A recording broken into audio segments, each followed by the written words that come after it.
பார்த்தீங்களா, கிரிக்கெட் விளையாடுற கிரவுண்டு. இங்கே தான் அடிக்கடி கிரிக்கெட் விளையாடுவாங்க. ஸோ பசங்களாம் வந்துட்டாங்க. இன்றைக்கி நான் வந்ததே லேட்டு. அதெல்லாம் குட்டி பசங்க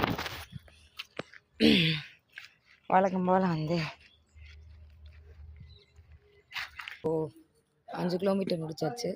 பார்ட் 2 30 டே சேலஞ்சில் இன்றைக்கி 5வது நாள். அது வந்து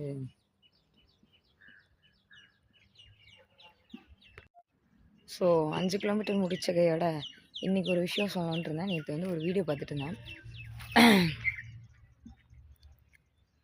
உங்களுக்கு எவ்வளோ தான் பிடிச்சவங்களா இருந்தாலும் உங்களை பற்றி எல்லாமே சொல்லிடக்கூடாது. ஏன்னா ஒரு பிடிச்சவங்களுக்கு ஒரு கிஃப்ட் வாங்குறேன்னு வைங்க, அந்த கிஃப்ட்டு பிரிக்கிற வரைக்கும் தான் அவங்களோட ஆர்வம் இருக்கும். அது பிரித்து பார்த்ததுக்கப்புறம் அந்த ஆர்வம் போயிடும்.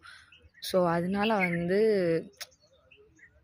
பேசுகிறத அதிகமாக குறைச்சிக்கோங்க. உங்களை பற்றி அவங்களா நிறையா தெரிஞ்சுக்கிற வரைக்கும் நீங்கள் விட்டுருங்க. நீங்கள் எதுவுமே சொல்லக்கூடாது.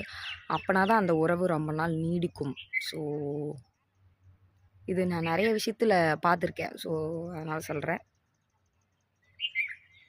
அவ்வளோதான் கைஸ், நாளைக்கு பார்ப்போம்.